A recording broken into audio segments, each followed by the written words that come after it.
And then let's get these screen rolls going on here. Make sure that y'all know what y'all doing. All right. We in here. We in here like swimwear. Welcome to This and That, ladies and gentlemen, where I'm your host, Xander, and we're talking about this, that, and everything in between. Woo! I apologize for the delay. I actually had somebody contact me right before the show, and they were talking to me about some hard times that they were going under. She was a 85-year-old woman that has been evicted from her house after paying her rent on time for 13 years. Apparently, the apartment that she was living in is a very dilapidated apartment that never received any repairs. The sewage was backing up into the unit, and the roof was always leaking from upstairs in the bathroom. And while they would not maintenance the apartment, the woman did the best that she could on a fixed income at 85 years old, trying to maintain, and the property owner continues to raise the rent. So she went from $800 a month to $1,200 a month for a unit that had sewage coming out of the kitchen sink and the roof leaking in the bathroom of a first floor apartment, and mold and mildew throughout the apartment, walls changing colors from the mold and mildew, and no maintenance is occurring. But the property owner chose to evict the tenant. Because the tenant wasn't giving them enough money for the rent, but she's never missed a payment on the rent. And then had the audacity to charge her an additional $5,000 related to the cost of court for the eviction. And the woman has maintained the last couple of days still on the sidewalk outside of her home because she has nowhere else to go. So I started the show late today because I had to cover that issue. I thought that was a very big concern because in today's show, we're talking about the dark side of hustle culture and what you need to know. And this particular story here definitely treads on that particular topic, because when you're more focused on money than the people around you, then you evict an 85-year-old woman because you want to make more money off of the property that you own. And even though she's giving you all the money that she's supposed to give you, you throw her out on the street because you want somebody to give you more money. I don't think that's a good mentality to have. But hustle culture has gotten so big in modern times because some people need money and some people are just greedy and want more money. And when we talk about in today's show, the bad side of hustling, because there's a good side of hustling, which is getting out there and getting that money. You gotta find unorthodox ways to bring in an income to take care of yourself and take care of your family and provide for the people that matter to you. And not all the time is your traditional 9-to-5 job paying enough money, which is one of the reasons why you have to get out there and hustle, do odd jobs, odds and ends, to get out there and make ends meet so that you can, provide. Some of the dating field that we see, a lot of the women are on the hustle culture, and there's another downside to that because they typically monetize their bodies to make money to pay for the things that they want, if not the things that they need, as opposed to having the mentality that they can go and get them a more feasible employment or start up a company that will provide them with the resources that they need to be successful. So the issue that we have with the fast money, or it's not always easy money. It's just less organized money, because sometimes it requires less physical strength, like heavy lifting wise, or it plays to the tune of being available to you at your working schedule, as opposed to something that would require you to put in a lot more effort or a lot more time and being on time. The mentality of being your own boss, which means that nobody's telling you when you're fucking up. You make as much money as you want to make, and you allow yourself to not make as much money as you decide to be lazy with. And when you have the hustle culture that is leaning towards your ability to make money, when the money is accessible on a more effective fashion,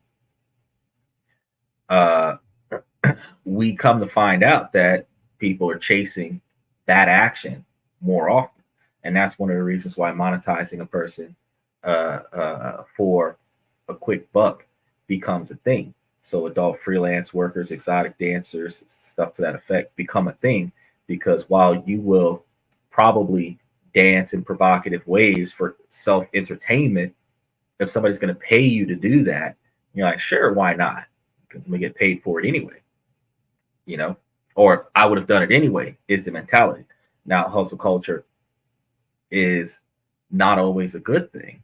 And one of the reasons why the hustle culture is not always a good thing is because if the money is accessible frequently enough, individuals are willing to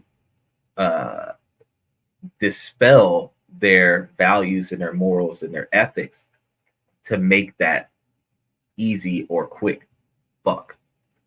So a person who normally would not put themselves out there in a certain fashion would potentially put themselves out there in that same fashion, because there's a quantity of money there that they determine is reasonable. It doesn't have to be a reasonable amount. It just has to be determined by them that they can benefit from that amount of money for whatever aspects of their life they're trying to cover. Now, when we think about hustle culture, a lot of us quickly stem towards the guys standing on a street corner selling stuff that they're not supposed to sell, the guys that are getting into drive-bys and shootouts because they're doing unorganized crime. But the hustle culture isn't just that. The hustle culture is any unorthodox form of employment that you don't have to be working for somebody else. You don't have to be an Uber driver or a Lyft driver or work for Bird Scooters or something like that to hustle to get your money. If you were selling cookies on the sidewalk, hustlers are people that you notice the people standing at the traffic lights selling drinks. Sometimes it's bottled water, sometimes it's cold drinks. I know people in Florida see it a lot of the times, more often than not. You have those people standing at the traffic lights selling newspapers. That's a hustle. The guys that are at a car wash doing a detail shop, where they're sitting outside of a car wash and they are setting up a stand where you pay them extra money to detail your car at a automatic car wash station. You've got people who will, you guys see it out there in Florida, some of those areas where guys will set up shop in an empty parking lot. They have accessibility to running water, and they will set up a detail shop where they will wash your car outside. And if that's hustles, these are hustles. You guys will show up when you feel like it, and all day long, or for however long you plan on being out there, you're doing whatever it takes to make that money. Now, the good side to that is the mentality that you will do just about whatever it takes to make that money. The downside is that you are willing to do whatever it takes, even if it degrades you, demoralizes you. Some people will do it even if it's against the law, whatever it takes to make that money. Now, when I say, hey, go out there and get that money, whatever money that you're trying to go get, you just got to do it in a responsible fashion. But you have to analyze, does the ends justify the means? And that's one of the things that we don't always analyze. A lot of the times when we're thinking about getting out there, getting that money, we typically weigh how fast the money comes in and how little do we have to put time in to make a certain quantity of money. Like we analyzed yesterday, an Uber driver claimed to make $25 an hour, can make $125 out of a day's work and only have to put in about 6 hours of work in to get that $125. And that doesn't really add up because that's like 5 hours, but that's because they calculated, well, I'm going to take $25 out, put it into the gas tank. So out of the 150 that I make out of the day, I make 125. Right. So they're walking away with $125 an hour. Now, $125 a day. Now, you're $125 a day out of active work. But you look at all the standby time. Are you driving from the time you start to the time you stop, and you're only driving for a total of 5 hours, and then after that you're finding something else to do? Or is there down times where you're waiting? Because that waiting period is part of the time that you're getting paid. And when you average your wait time into your actual drive time, you might be driving twice as much. When you think about vehicle maintenance, car insurance, all of these other things that you have to pay for, you look at how much money you made for the month, and then you look at how much you had to pay for the vehicle and the maintenance, and then you have to feed yourself while you're doing this job so that you don't pass out and die. And then you have to think about how much money did you make out of that month. And a lot of times when you're looking at on a day-to-day basis, just how much it costs to get the job done for today versus how much money you made, you might say, well, the ends justify the means. But over time, you might come to find out that it didn't make as much money on this job as you would on a regular 9 to 5. Sometimes, like they have VHO is one of those subcontracted places that works like Amazon, where they deliver packages for companies and personal individuals. Well, the interesting part about that is that you yourself will give them your vehicle make and model. They'll know how many packages can fit into your vehicle. You will sign up for a number of trips. You will go to the place, you will pick up all of the packages, fit them in your vehicle some kind of way, and then deliver them. Now, the distance from you to the warehouse, the distance from the warehouse to the route is gas burn, time used. The amount of money they're paying you is the amount of money to run the route, not the amount of money to get to the warehouse and not the amount of money to get to the route. Now, once you finish with the route, you're done for the day. So you don't have to go back to the warehouse unless one of the packages doesn't get delivered. But the fact is that if you return the package the next day when you go to collect new packages, you can check that one in when you're checking out other stuff and not have to make an extra trip back to the warehouse. But the fact is that depending on where your route ends versus where your house is, you have that commute back to your house. So the commute to the warehouse and the commute from the route back to your house is not factored into the amount of money they're paying you for that particular route. The route itself might be paying you $15 an hour, but the cost to get to the warehouse, the 30 minutes to an hour that you have to wait at the warehouse to get everything loaded, the cost to get back to the house from the warehouse, from the route, you may end up only making $10 an hour on this job. And then when you start considering other factors in there, you might actually be making $5 an hour on this job. But if you needed a little bit of money right now, you've already got gas in your car, you've got today off, you go out there, you're going to ride around for 2 or 3 hours, they're going to give you $50. You made you some extra money. That's part of the hustle. The people who are trying to do honest work, some kind of honest work to make money, are not going to get paid as much as the people that are willing to do dishonest work to make money, because the risk behind the work is part of why you're getting paid what you're paid for the work. Subcontracted people who are pulled in to certain gigs, when you're in the hustle game, they're going to offer you what they feel the job is worth, and sometimes they're going to offer you what your skill set is worth. But you're not going to see somebody offering you top dollar to run a business on a regular basis. To start it up, they might, just so that they can get the reputation in there. They might offer you top dollar. If you're one of the first handful of employees that they hire, they might offer you top dollar just to get their business off the ground. But for somebody who's got a long-standing business. They've got an overhead that they're trying to run, and they're going to pick you up so that they can get a couple things done because they don't have enough people and they're not trying to get a full-time employee. They're just trying to get you for this one gig. They're not offering you top dollar. If they're offering you a little bit over minimum wage, you're still making less than the people who work there on a regular basis. You're doing the same work as the person standing next to you, but because you're only here once a month, they're not. You're getting $5-10 an hour less than a person next to you. Now, do you care? Should you care about if you're making the same amount of money as a person working next to you? No, you shouldn't. You should pay attention to your own lane, pay attention to your own grind, and pay attention to your own money. But when you think about how you sacrifice yourself for a fast dollar, where sometimes you're working harder to get that fast dollar because there's less of a wait. You don't have to wait 3 weeks. You can start this gig today, get paid tomorrow. It's easier than having to work 3 weeks and then wait for a regular paycheck. You get something that's cash under the table. You might have benefits that you don't want, government funded benefits that you don't want to have taken away from you. So you quick buck, you'll get out there and do this work that's under the table, and then you will go back and live off of your regular limited income.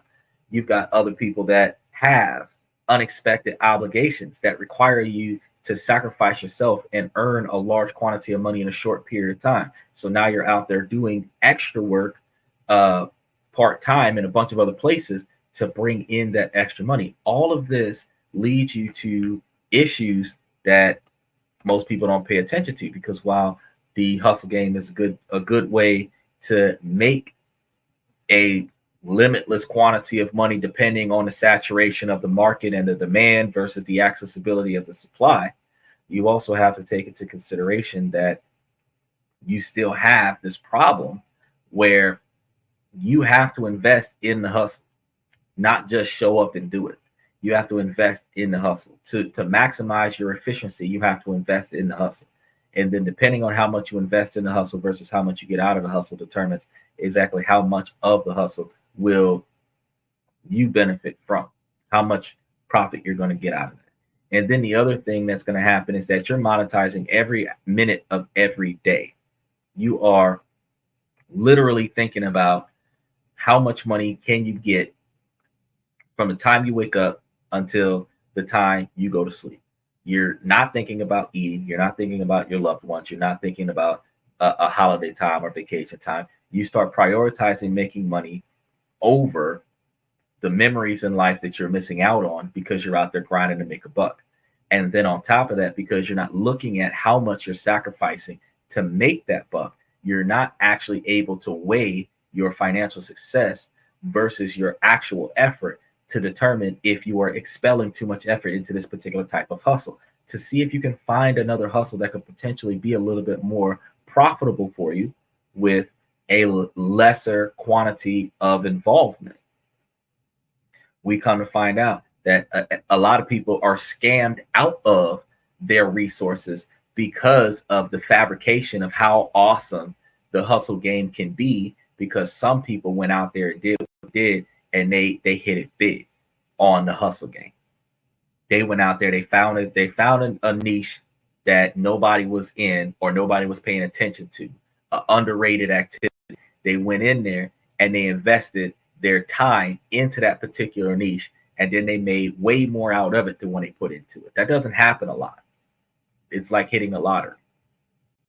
But then when you tell everybody about it, a few 100,000 people know about it. Now everybody's trying to do it. It is not the same as it was when you and maybe 200 or 300 people probably was trying to get it done, had all did it and made it work. When you have a few 100,000 or a few million people doing it, it's starting to become a common thing. The same way, if you know that there is a life hack on how to get over on a company or a system or a program or a policy, if 5 or 6 people out of a few 100,000 people are doing it, then you're good. You can make that work. Just don't do it too often. But if you're in a situation where there is a few 100,000 people doing it, the company is doing collateral damage and they're trying to make sure that they eliminate that option as a payout, which means that it's going to be harder for you to get that payout. These are the things that we talk about. These are the things that we say, hey, this is a problem. This is a huge problem. So how do you get around the day-to-day operations where shit's not working the way it's supposed to work? How do you get around that? Well, the first thing that you have to do is you have to rethink your position on the hustle game. Yes, you were supposed to find a way to get out there and get your own money, but you were supposed to be trying to find more ways to make yourself a business, not just quick transactional side hustles that are only going to bring you short-term money with no guarantee for long-term financial gains. You have to be able to find ways that when what you're doing is bringing more money back to you than what you're putting into it, that you will be able to then take the excess money and start taking care of some of your bills. And then after you have start gaining even more money than what you need to take care of your bills, you can start redirecting that money into other areas where money can start making money for you, so that you're not always required to do the hustle game. Because do you realize that if you hustle it on a day-to-day basis, that's just an unorthodox job? If you temp services, y'all are familiar with those. That's a hustle. That's a hustle. It's short-term employment. We have rephrased it as hustling. It's a short-term employment where you're working in a random location for a random amount of time for a specific quantity of money per hour or a specific quantity of money per job. And then after that gig is done, you have no future income to look forward to. So the other part of the hustle culture, that is the darkest part of the hustle culture that people don't think about, you got to spend so much more time finding the next hustle, finding the next gig. Because when you get something that's big money short term, yeah, it's big money short term. But if you don't invest that big money short term in the right way, you're going to waste it, and then you're not going to have it. And then when the big money stops coming in, you're going to be suffering. You're going to be trying to figure out what the fuck do you do next. And then if you've established for a reasonable period of time a certain lifestyle off of the money that you're getting off of that hustle, and now you can't support that lifestyle because that hustle don't exist no more. Because things that aren't long-term do not have long-term results. How do you pay for that new standard of living? You done lost it all. You hit it big and then you fell off. So you have to set up a way to get longevity. And the hustle game is not a longevity style thing. The hustle game is trying to figure out ways to make money quick. And in some situations, you're trying to find ways to make money easy. But easy money is not always legit money. Quick money, hard work, extremely manual labor, or dangerous work can be big money. It's not going to be easy, though. And typically, the more money that's involved in it, the more risk is involved. The more that you can get paid for a job or hustle, a gig, the more risk is involved with it.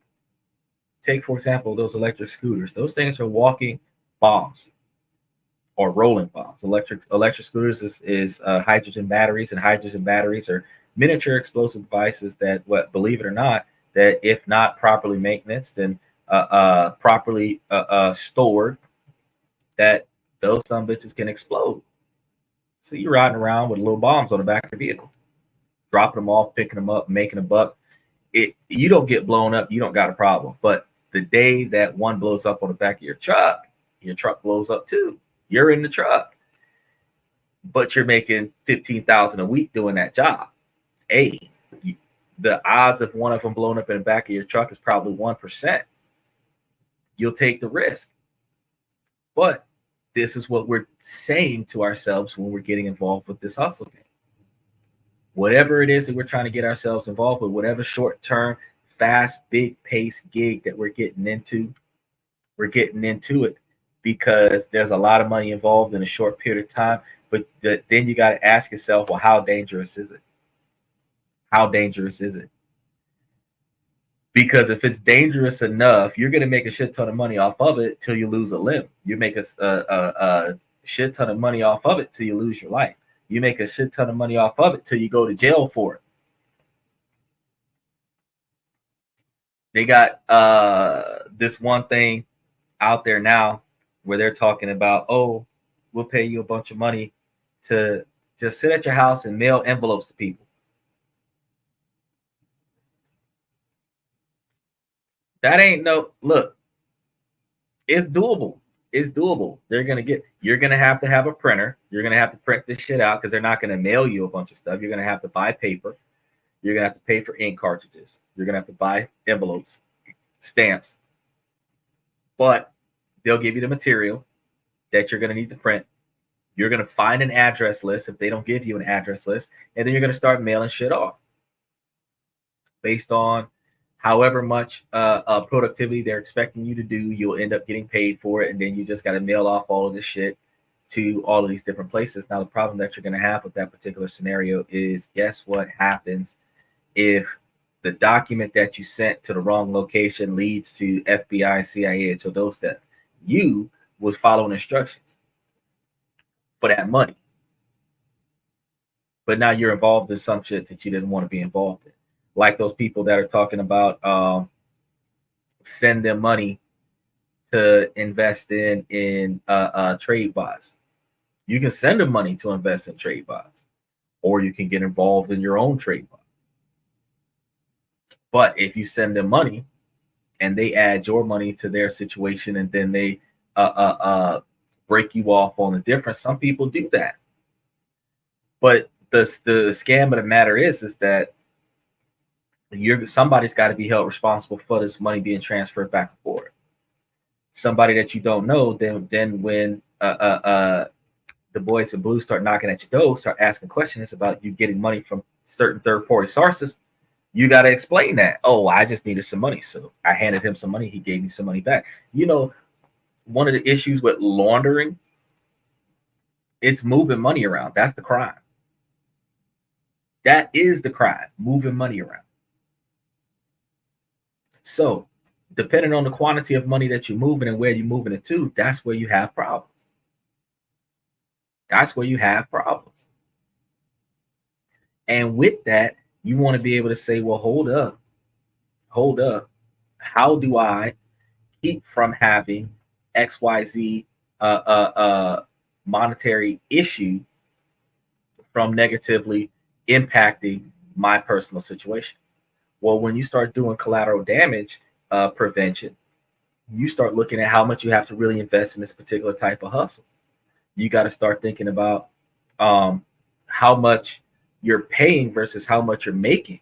You start thinking how you're not really making all that much money. Think about doctors. Doctors in America are making like $500,000, $250,000 a year, $50,000 malpractice insurance. You ain't making that much money when you start talking about off the top that your malpractice insurance is high as fuck. But you're making enough money to live a very good upper middle class lifestyle. Because if you're still able to, after everything that you've done, you're still able to walk away with $70,000 a year after taxes and insurances and other lawyers and coverages and everything to that effect, you're still able to live a pretty decent life. But what do you think they do? They get a bonus from pharmaceuticals to recommend certain medications to certain patients based on their symptoms. Then you wonder why the doctor's prescribing you with some stuff and they're handing you some free samples. You're thinking, oh, great, free samples. I don't have to pay for the medication. But they're giving you the medication to sample so that you can have your insurance pay for it, or giving you the medication to sample so that you can then go down to the pharmacy and buy it for yourself. They're going to write you a prescription, which gives them credit for recommending the medication. And when the medication gets sold, they get paid for it. These are the issues that we have, that, you know, we don't think about how overall, when we're dealing with the biggest hustle game in America is, you know, capitalism. And people can build empires off of that. But when you start sacrificing the worth of people, or the value of people is not incorporated into your capabilities to facilitate um, your side gigs or whatever, you start really making unethical and immoral choices. People say, no, that's not okay. But just like I told you at the beginning of the show was delayed today because I was talking to a lady who, 85 years old, got evicted out of her house because the landlord wanted to raise the rent. She's been paying her rent loyally for 13 years, and she gets tossed out because they value money. They were not maintaining the property, but they wanted to throw her out so that they could raise the rent even more. Problem is, now you got the woman. The woman's still out there on the sidewalk in front of the house that they threw out of because she ain't got nowhere else to go. Now the people could have said, well, we'll send some people around there, come fix your stuff, or not send some people around there, come fix your stuff. This is all the money that you got. That's fine. We'll take what you got to offer because you're on a fixed income. You was here when we bought the property. You're an elderly person. Just send us what you got, and we won't worry about it. Send us what you got. And if they maintain that position, then they would have a guaranteed income coming in from that particular unit, because the only thing that you're going to try to get out of the woman outside of the regular monthly rent is the extra money that you're going to try to tax the lady for not paying the rent on the first, because her fixed income gives her money in the middle of the month or a few days after the first, and then being disabled, she's got to find somebody to help her get the money to you because you're not coming to get it, and that delay might cause her to not get the money to you when you want it, but you get it that month. So she ain't never always 2 months behind. She ain't never more than half a month late to get it to you because she got to mail it to you. But the fact is that you get it. So you're guaranteed to get money from this tenant. But what they'll do is they'll sacrifice her for a tenant that will pay $1,500 a month for the same location and give them the money on time. Hustle game is hard. Hustle game is heartless. And a lot of times people say it's nothing personal, it's just business, until they're the person that's being negatively impacted by that decision. And then they want to say, well, oh, you should have a heart. Well, the hustle game is not a double-edged sword. The hustle game is universal. You cannot get out here and live by the dollar and think that you're not going to die by the dollar too. You can't say that you're going to get out here and put all of your effort into trying to make money and then think that everything's going to be okay in your life because you out there making sacrifices to get money. Think about those sacrifices. Think about the things that you have to give up to get the dollar that you're trying to get. And then when you start asking yourself, is it really worth it? A lot of times the answer is no. I'm not saying don't get out there and grind for your money. I grind for my money too. But certain sacrifices need not be made to make an honest dollar. Certain sacrifices need not be made to build yourself up in a fashion where you have a revolving stream of money. Yeah, you will have to network with a lot of people. Yeah, you will have to do a lot of meet and greets. You will have to go to a lot of places and find a lot of opportunities. You might have to juggle those opportunities in order to make yourself more financially successful than you was when you first started. But at no point in time are you expecting to sell yourself short for $1. And that's where the hustle game gets the most detrimental. Because a lot of times the more desperate you are, the more you're willing to sacrifice yourself for the dollar. The more desperate you need $1, the more things you're willing to do to get the dollar. So you go from being a 1-to-1 ratio with the dollar to being a 2-to-1 ratio where you got to put up twice as much work to get that dollar, to being 4-to-1 where you got to put up 4 times more work to get that dollar. You still get that dollar though. Then you got to ask yourself, like I told you before, is it worth it? If we spend a lot of our time and a lot of our effort in reevaluating what we're doing in our lives, because I tell you, the capitalist model, you build debt on purpose so that you can have tax write-offs. So you have to find opportunities and programs in your city or state, your country. If those of you that are watching us around the world, because I see you jumped in, Red Void. I was watching this last half hour, came in here early as hell, so appreciate you coming in. But we look at the fact that when we find programs, and a program is not something that always something that's provided by the government. It's not always something that is readily promoted. You got to find little tips and tricks and side gigs that it'll throw something out there for you, and then you'll be able to utilize that to benefit. And something as simple as when we were talking about a month or so ago about going to college and then using the financial aid from college so that you can have an income, extra income, even if you don't need the money. If you're putting in a sufficient quantity of hours in college, and then the money you're getting from the college, you put that towards your standard of living. It can balance out your standard of living, or it could be extra investment capital, because you can take that money, you can put it into stocks and bonds and mutualities. You can take the principal, pay it back, pay off the loan, which in certain countries are utilized as a tax write-off on the money that you made off of investments, which means you can then keep the interest and use the interest to continuously invest and make more money for you, so that at some point in your life, you can quit working and live off of the money that you saved up. The hustle game is not worth doing when you are only grinding to pay for this month's bills, when you're only struggling for the here and now, when you're grinding and making the sacrifices for right now. Every action and every effort that you take should be towards building a better tomorrow, building a better future, making your later greater. Today is gone. It then came, it then went. By the time you go to bed tonight, yesterday don't matter. What matters is tomorrow.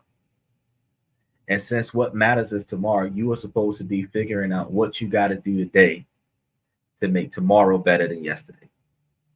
What you got to do tomorrow to make next week better than last week.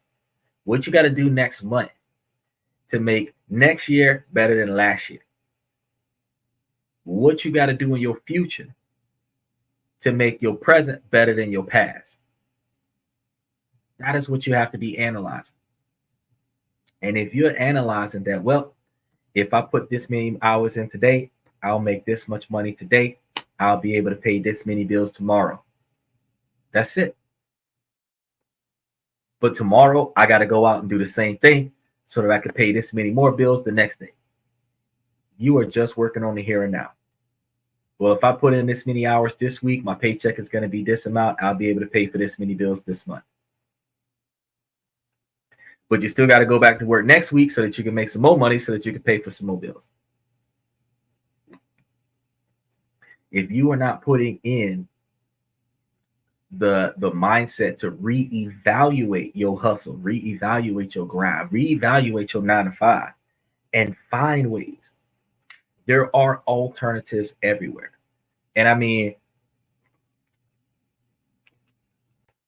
I can dive into as many countries as possible and find different things that are out there and available for people that people just don't benefit from because they don't use it. But just when we went through that show that one time when I was showing y'all that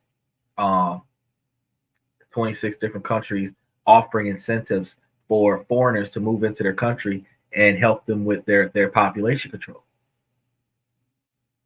They got incentives. Some of them are paying for a quantity of stay. Some are providing certain quantities of capital. Some of them are giving you money to start up businesses out there. There are different ways that you can go about doing things. You have to see what your country offers and then see what another country offers. See how much it costs for you to get to the other country, and then see how much money you can make to get that done. If you are able to, like one of those instances, Coming out of America, you get standard of living in America is $6,500 a month. Going to a place like Japan or the Philippines. Philippines, upper class living is $2,500 a month. Middle class living is about $1,000 a month for one person. But the U.S. middle class living or lower middle class living is $6,500 a month. So less than 25% of the standard of living in America would get you upscale living in the Philippines and places like Japan. Japan, regular living in Japan is like $800 a month. But if you're trying to splurge in Japan, you're probably paying about $2,500 to maybe $3,000 a month for upscale living in Japan. Upscale living in America is upward of $12,000 a month, $10,000 a month. You're talking about needing $200,000, $300,000 a year to live off of upscale living. You understand what I'm telling you? So upscale living at $3,000 a month, that's half of a middle class living in America is upscale living in Asia. Then when I told y'all, oh, if you fly over there, it only costs you $300 for a passport in the U.S. You fly over there. Sometimes you can get you a flight for $1,000, $1,500. Sometimes you get you a flight for $2,000.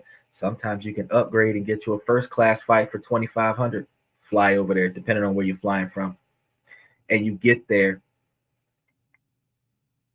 And if you started up a business in places like Japan, they give you $23,000 to start up a business and hire 2 of the locals to run the business. At least 2 locals to run the business. If you flew over there where you had the capabilities to take $10,000 and then you flew over there and you started up a restaurant, they give you $23,000. Now, the business doesn't have to last. You just got to do it. You go over there, you set up the business. If it took you 10 grand to go over there, see, the internet's starting to mess up on us. You say to take the 10 grand to get over there.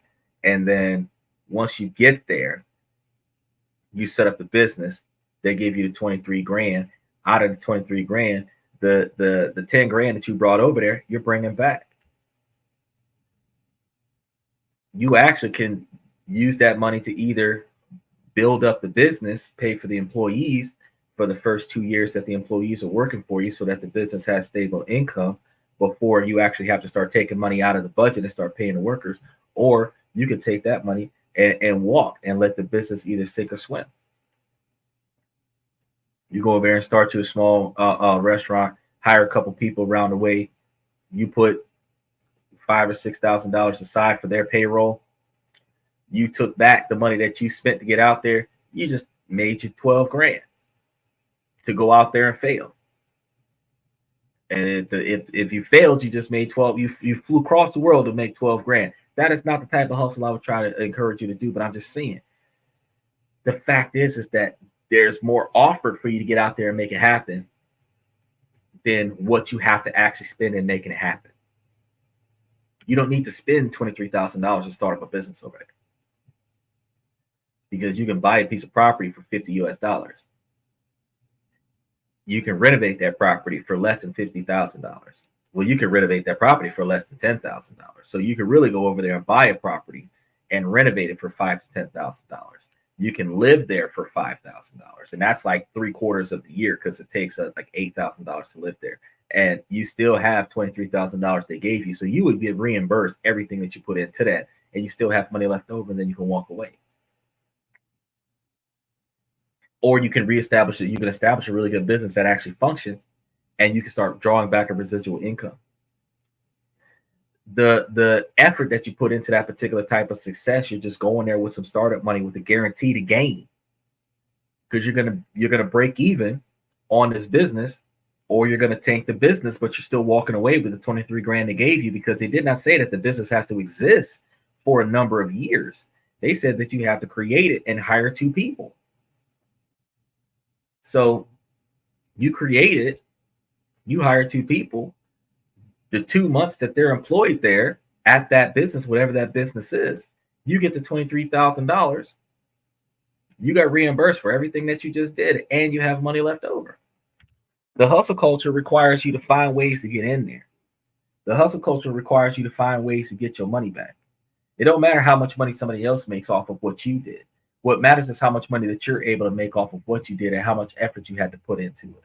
They got other side hustles, like people utilize referrals to get referral credits on services that they actually use. If you promote such and such to such and such person, and then they sign up, and then they use it, and when they use it, they make money, and because they're making money, you're making money. That is an affiliate income. So many people right now are getting into real estate and affiliate marketing and drop shipping, but drop shipping is hard as fuck to do. Drop shipping, it requires you to automate. In order for you to automate drop shipping, you have to buy the product, excuse me, send it to probably Amazon or someplace that's going to be selling the product, and then pay them a percentage of the profits off of the sale so that they can package it up and ship it to the people. The other way that you do drop shipping is that you buy a bulk quantity of product from somebody on wholesale. Then you sell that same bulk quantity of product to somebody else at a premium, at an inflated premium. And then the difference between what you bought it for versus what you sold it for is your profit. That's how you make money. I knew a chick that was buying those 90-degree L-shaped motorcycle valves. Big thing, because they were metal motorcycle valves. She was getting them for chump change from overseas in bulk, and she was selling them in the US. She didn't want to put the effort into it, but I was like, if you buy these fuckers by the case, then you go to local motorcycle shops, you sell it to them by the case. You can sell it to them for a percentage of what you were selling to them individually, where you're basically making a 85% profit now. And in some situations, you can do it where you're making a 65% profit, because does it really matter if out of 100% of the profit that you were going to make, you're going to make 65% instead. And this person is going to sell your shit faster. So now you're going to order it. Now you're ordering, instead of you ordering 3 boxes a month, you're ordering 30 boxes a month. You're sending the boxes to this person. This person is now selling the shit for you. And you're making 65% of 10 times more than what you were originally making. And you don't have to do any work for it. Well, you don't have to do as much work for it, because the work that you're doing now is ordering it, getting it in, holding it on supply, so that when they call you and tell you that they want more, you can send it to them. You could take an extra 15% and have you a warehouse full of the shit, where when they call you and ask for it, you can have it sent over right away. Expedited shipping, where they could order it today and get the product tomorrow, as opposed to them having to tell you this week and get it next week. You can have it set up to where you have so much of the product on level to where you can network to multiple companies that are doing the same thing, where now you don't actually have to promote the shit. Other people are doing it for you. And I said, well, just get 65. She didn't want to do it. It wasn't her thing. The hustle game doesn't show you how to increase your productivity by taking a pay cut. You get more money in a shorter period of time, but you're getting less money per transaction. But you're doing less work. The hustle game shows you, as the grunt worker, how to get out there and do the grunt work for the big boss, so that the big boss makes the money off of your grunt work. Because you're never going to walk into a hustle where you own and create the product, and you market and sell the product, and you get the profit off of the product. That's going to be a business that you just are not utilizing as a business. When you get into a hustle, when you get into a side hustle, somebody's got a product that they need to get rid of. Somebody has a need for a product that they don't have access to. You know about both of these. You're going over there to get the product and bring it over here to where it can be sold That's how you're going to get your cut. That's the hustle game every freaking time, no matter how you look at it, no matter how you work it out. But you have to think about exactly how much you're sacrificing to make that transaction. How much do you have to sacrifice to middleman a situation where the product has to be received by the purchaser so that you can get paid, and then you still got to pay the seller. You still got to break off the seller going to get their cut every single time. Think about it.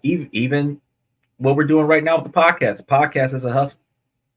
There's going to be a percentage that's going to be given to the podcaster off of any revenue made off of the podcast, but YouTube's going to get their cut first. So no matter what you do, if you're doing it for a profit, you're going to be putting yourself in a position where you got to hustle, and you got to hustle hard so that you can make a small dollar. But not only do you have to hustle in the hustle game is also going to require you to invest, like I said earlier today, into that hustle. And the money that you spend in making yourself successful is coming out of the profit that you make.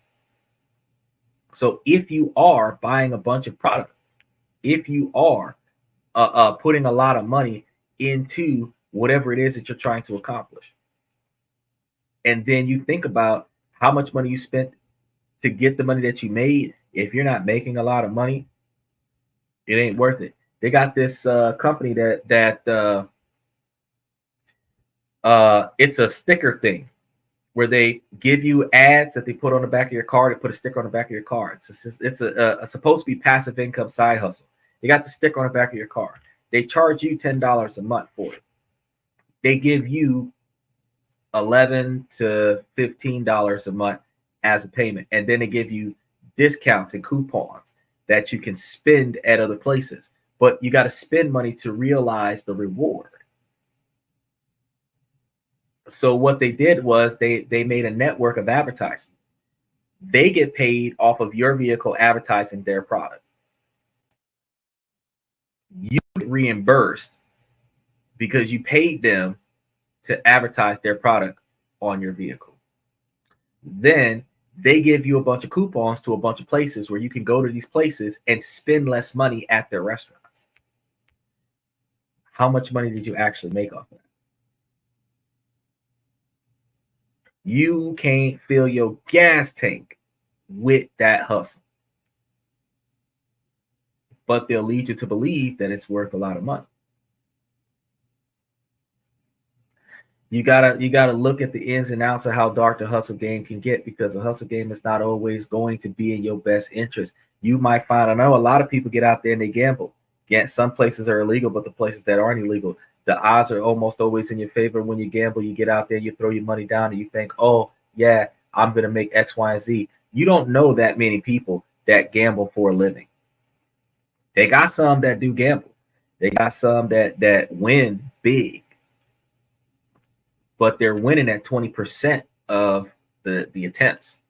So they might win big, but they don't win back as much as they spend. Not all the time. Some, when they do win big, they break even. You might spend $20,000, $30,000, $50,000 at the casino, and then you might win 30 grand one time at the casino. But you spent 50 grand to get 30 grand. But they're taxing you on a 30 grand because prize tax. It ain't the way you think. It's not designed for you to come up. It's designed for somebody else to come up off of your attempt. But when people tell you, oh, I went to the casino and I made $300, right? Now, how many times have you gone to the casino and lost $1,000? The ends don't justify the means. You've got to think about how the hustle game works and how it will work for you. Then you got to think about how are you going to be able to stabilize this in order for you to take care of your people. Now, the next time we talk about the hustle game, we're going to be talking about how it will change your mentality on how you treat people, and how the hustle game will negatively affect and impact. See, I try to make two words come into one. how you interact with other people, because once you start monetizing and transactionalizing every engagement that you have, because everything that you do will be ending up trying to turn nothing into a dollar, that's when you start ending up with the engagements that we have in modern dating, where women are monetizing their bodies off of their social engagements with men, and women are renting out their time with these dates where they're expecting men to spend hundreds of dollars an hour to entertain the girl, because that's how the girl gets her value, or her perception of the value is because of the lavish date, the lavish adventure that he took her on at his expense, because otherwise it would be a waste of her time. But hustle game, you ain't paying the bills with that. And you're not able to find a lifelong partner with that type of mentality either. So if you're monetizing engagement, you're turning away a good partner who probably would have paid for the rest of your life anyway. But because you put a huge price tag in the beginning, you're deterring all of the long-term investors, because the initial investment is outrageous and you can't find a value in the initial investment. And when you recognize that the initial investment is so high and that there has to be a residual investment after the initial investment, those that are the requirement to invest are looking at that investment and saying, nah, it ain't worth it. It ain't worth it. It ain't worth it. So that's all I got for y'all for today. I mean, I did my little rant, my spiel about the hustle game today, and today was a very reasonable show. We started seeing a little bit of lag here. I was just about to try to switch over to another cell phone and hotspot the situation, and then I realized that if I cut the internet, I cut the broadcast. So I said, hold up. What I'll do instead is I'll run the show a little short, and then I'll switch it over for tomorrow's broadcast. That way I'll be using one of the other lines that we have to produce the podcast from one of the other ones that'll give us a little bit more of a smooth, because I can see the lag, but because it's kind of just dragging, not actually freeze frame and pixelated, it's just like blur. So I'm like, well, we're gonna make this happen. You know, the guy, I remember I told y'all before that the guy was supposed to call me today. He's supposed to call me 10 hours ago and give me an update. They don't have an update. So still trying to figure the situation out. And the only thing that they really offered for the scenario was just a $40 discount on a $350 internet service. So they didn't really help at all. But it does kind of reduce the expenses by a little bit.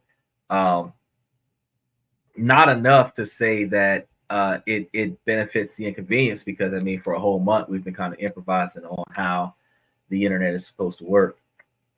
But while we improvise, they're just saying, well, it is what it is. We'll get back to you later. This is the advancements of technology, but you got to think about, when you're trying to make a buck, the environment around you will negatively impact your hustle. And you have to always find another way. Switching companies is not going to make it any better, because the internet was lagging before, and this is a faster internet service. So other internet services will be slower than this one. So I got to keep the hustle strong, but I got to also look for alternative ways to make it make sense. Either way it goes, this is kind of what we've got to deal with. This is what we kind of got to drag into. So beyond that, we've got a couple more things coming up this week. I know this Sunday we're doing our members only show, so we're going to be gathering the audios that we're going to be utilizing for Sunday's show, and then we're going to try to piece everything together to make sure that we cover all of the bases. We had comments came in from some of the fans yesterday and I want to kind of talk about that on the show because he actually provided us with a little bit of philosophy about our show when we picked Mr. Pibbs' brain about morals and ethics, because morals and ethics are subjective, and Mr. Pibbs was talking to us about his views, his values, and his values are based off of what he believes that society thinks is the right and wrong choice, not necessarily like what he would specifically prefer. And it got hard for him to try to maintain that particular persona, because truth is that socially acceptable behavior and socially unacceptable behavior is based off of the society that you're in. And then when you start thinking about the United States and how if you have enough money, certain expectations don't apply to you, that's when you start thinking about how it is supposed to be wrong, but it's typically not considered wrong because of your position. It might not be considered wrong because you're a police officer. It might not be considered wrong because you're a politician. It might not be considered wrong because you're a billionaire, because people can turn their heads. Other people can get hush money. You can get bribes, this, that, and the third, where money can silence justice. And it's not supposed to be that way, but that's just the way it is. Now, when we start talking about uniformity, if it's supposed to be considered socially unacceptable, it's supposed to be socially unacceptable no matter how much money you have. It's supposed to be socially acceptable no matter how much power you have. But because it's subjective, like rich people can beat on their spouses and not go to prison for that. Poor people hit their spouse one time and they're going to jail for 25 years. It's not the same, because rich people can pay the alleged victim whatever quantity of money that the alleged victim wants, so that this stays out of the public eye and no legal actions are pursued. And if that is the case, then ultimately the financial desire for justice is overruling the law. So again, and the reason why I talk about that is because that again turns into the hustle game, because people who are financially challenged will take the money before they get the justice. And people who have the finances will bribe the victim to avoid justice. And like the $1 Million Man said back in the 90s, is that everybody has a price. It just matters how much you have to pay. So when you're thinking about the hustle game, how much is you being fucked over worth to somebody else? And how much are they willing to pay you for your inconvenience? And if the numbers match between you and the person that you're involved with, doesn't matter how fucked over the situation was for you, if you're satisfied with the money that they're offering, then you're satisfied with the money that they're offering. If you're in a situation where they are grossly pissed off about the situation that they're in and they're demanding extra compensation, then extra compensation has to happen. Because you don't want to have a judgment against you that's far greater than the compensation that's being asked for. One of the things real quick I'm going to talk about, because the hustle game happens in other countries like in Hong Kong, where if you've wronged somebody, there's a penalty for that. They will perform minor areas of indentured servitude. They will, pay whatever fines or work in your restaurant or whatever demeaning thing that you ask them to do, to keep from having to go through the legal actions that will require them to pay some kind of fine. And in those two, like they will, whatever you want me to do. And it's just a manual labor task. It's not like 30 years of slavery kind of thing. It's just some manual labor task that you do because you pimp slap somebody. But the fact is that some people will put themselves in a position to be mistreated or disrespected, so that they can utilize that injustice to get unethical reparations from somebody else. And like that, they call them what, insurance scams in America is what they're called, but they're scammers nonetheless, where they put themselves in a position where they get grossly inconvenienced by somebody, and then they demand compensation for that, and they typically get it until somebody catches on to the scam. And this is one of the things why the hustle game, it starts becoming like a con situation. It's like, what do I got to do to get money, even if I got to get over on somebody else to get money? And that's why I told you the next time we talk about the hustle game, we're going to be talking about the lack of humanity involved with the hustle game when you really start grinding really hard in some of the most unorthodox ways to make that money. So just stay tuned with us. Make sure that you guys like and subscribe as you've been coming to the show. Make sure that you join a membership if you have the opportunity to do so, and throw some likes, and definitely try to show us as much support as possible. You guys know the deal. I typically sign out of TikTok first. I'm going to tell you, ladies, as long as the situation doesn't make sense, I'm going to keep asking y'all to make it make sense. So, ladies, just make it make sense. And for the rest of you guys that follow us on Twitch and YouTube and TikTok, I really appreciate you guys coming. You guys definitely help us out and give us the most. Wow,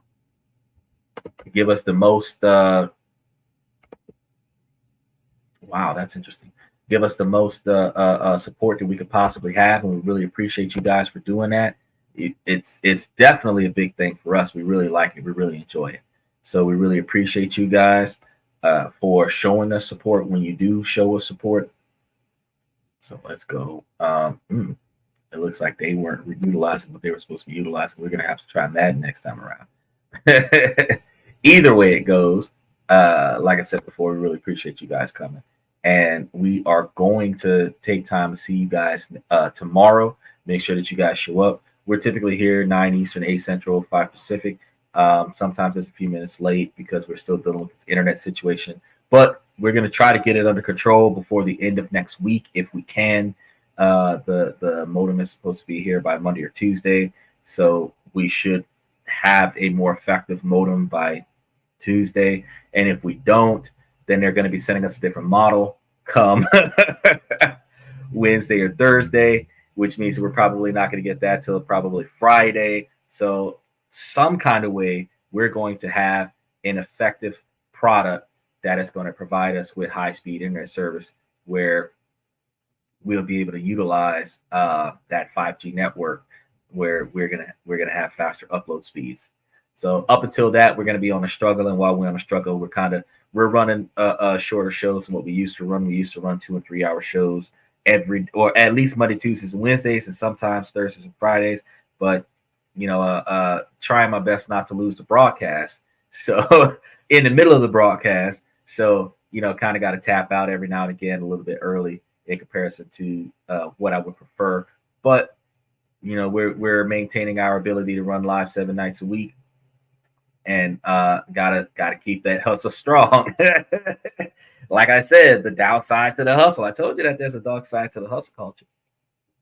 And when you see those podcasters that are making shit tons of money off of their podcast, they grinding like this for a long time, months, years, and then once they finish grinding out for so long, then the money starts coming in. And once the money starts coming in, that's when they start becoming more successful. You see them after the fact, after they've put in those years of work, after they've gotten those millions of subscribers, after they have gotten such a large fan base where they're now getting paid to walk into a building. And then you think, oh, you didn't do anything to deserve your money. You just walked around with a video camera. You can see as you watch this small podcast get big, you can see there's a lot more involved than just walking around with a video camera. So I really appreciate you hanging out with us for today. It's always a pleasure. Thank you for coming to This and That, where we talk about this, that, and everything in between. And I'm going to see you guys tomorrow night. And then we're going to have some big news coming.